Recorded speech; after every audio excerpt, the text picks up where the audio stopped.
Angaza Foods works with smallholder farmers. We buy avocados from them.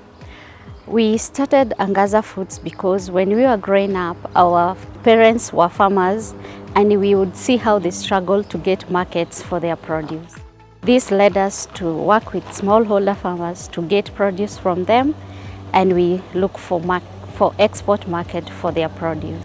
We grow and export herbs for the export markets. These herbs include basil, rosemary, thyme, tarragon, chives, oregano, marjoram, lavage, lemongrass. Most of the herbs that we have, for example, if we take basil, it's a strong antioxidant. Almost all of them are strong anti-inflammatory properties. I am passionate about farming, and I started by growing watermelons and tomatoes in Yatta. But then I realized we were having a lot of hardships with the monkeys and other animals in the environment. And so we started investigating for easier agricultural production systems, and that's when we observed bee farming in the area. Previously, the traditional beekeeping methods involved using the log hive and placing it on a tree.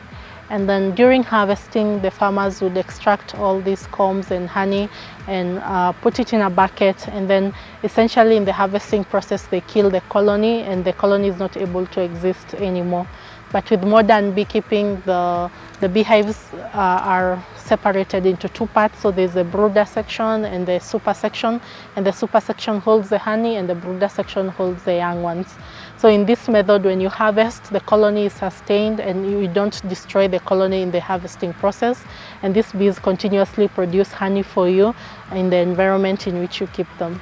We buy our avocados straight from the farmers. Grade 1, we export as fresh avocados. Grade 2 and excess avocados, we process into organic avocado oil.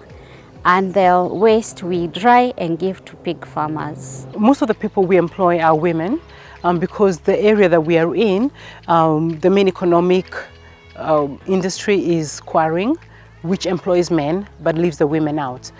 So thankfully from 2022 we could give them more stable income because they knew that every week they could expect a harvest or two. When we started, we had around 1 employee, so it was just me, the 2 co-founders and 1 employee in a small setup in Yatta. And since then we have been able to establish a manufacturing plant. We have been able to train over 10,000 farmers. We have been able to increase our employees to 15 permanent employees and over 10 employees who are on casual basis. We also are able to produce about 2,000 beehives per month. Our vision at Kami Valley is to sell 100 tons annually within the next 3 years. We are also looking to employ 100 women consistently throughout the year.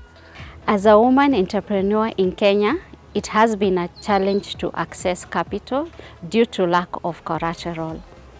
But thanks to YGAP for taking the initiative in funding women entrepreneurs, this is changing.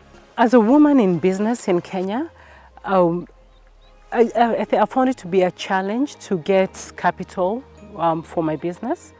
And I found that the traditional organizations are not really open and ready to loan money to new businesses.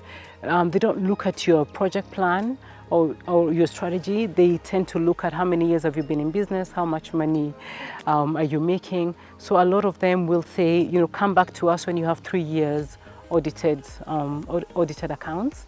And for you to get to the 3 years, you might need a boost, you know, financially. The yCapital financing will help us support smallholder farmers access new markets like in the hospitality industry. The loan that we have received from yCapital by YGAP is very instrumental to our organization.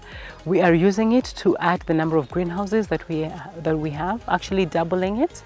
And we are also using it to expand our pack house and our cold room, and also to put in proper equipment in our cold room that will help us reduce the post-harvest loss. We are so excited to be working with YGAP and the entrepreneurs that they're supporting. The reason behind our support from the foundation for YGAP is really the focus on local leadership. As a foundation, we believe that A lot of the poverty alleviation, the social justice issues are really going to be tackled by African leaders, African-led solutions, African-generated solutions. And so their focus as YGAP on empowering and equipping these entrepreneurs in business skills, in entrepreneurial skills, and actually their social justice endeavors really is the way we see regional change will be affected in both Kenya and South Africa.